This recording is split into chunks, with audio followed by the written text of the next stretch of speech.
بسم اللہ الرحمن الرحیم۔ ایک گاؤں میں ایک آدمی اور ایک اس کی بیوی دونوں رہتے تھے۔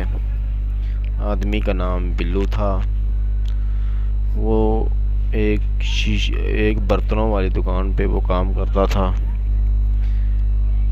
ایک دن اس کے دو ساتھی اس کے ساتھ جو کام کرتے تھے انہوں نے ان پر الزام لگایا کہ انہوں نے برتن چوری کر کے بیچے ہیں۔ حقیقت میں بلو نے برتن چوری نہیں کیے تھے۔ دونوں آدمیوں نے مالکن کو بلایا اور کہا کہ اس بلو نے آپ کے برتن چوری کر کے بیچے ہیں۔ مالکن نے بلو سے پوچھا۔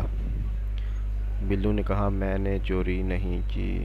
جب ان کے دونوں ساتھیوں نے گواہی دی کہ ہم نے خود دیکھا ہے کہ اس نے برتن چوری کر کے بیچے ہیں، تو مالکن نے بلو کو نوکری سے نکال دیا اور کہا آئندہ کے لیے مجھے اپنی شکل مت دکھانا۔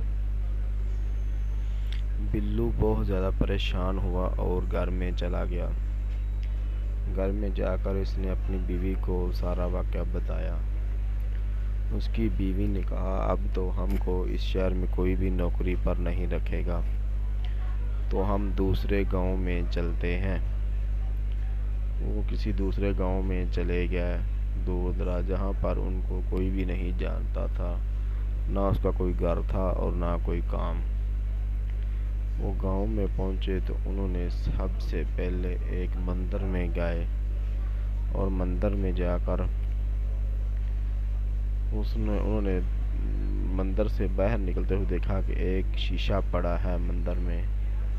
تو بلو نے کہا کیوں نہ ہم اس شیشے کو پکڑ کر باہر رکھ دیں۔ اس کی بیوی نے کہا ہم کہاں پہ لے کر جائیں گے، ہمارے پاس تو کوئی گھر بھی نہیں، ہم اس کو مندر کے باہر ہی رکھ دیتے ہیں۔ مندر کے باہر جب اس شیشے کو لے کر گئے تو شیشے کے سامنے جب کھڑے ہوئے تو اس شیشے میں سے ایک بوڑھیا اماں نکلی، بوڑھیا عورت نکلی، بوڑھی۔ تو اس نے ان سے کہا آپ کو ڈرنے کی کوئی ضرورت نہیں، میں اس شیشے میں 20 سال سے قید تھی، آپ نے مجھے آزادی دلائی ہے، آپ کو جو بھی چاہیے میں آپ کی مدد کر سکتی ہوں، تو کیوں نہ میں آپ کو سب سے پہلے اسی شیشے کا گاؤں دکھاؤں جس میں میں قید تھی۔ انہوں نے کہا ٹھیک ہے ہم دیکھتے ہیں۔ انہوں نے ماتھے پہ مندر کا نشان لگانے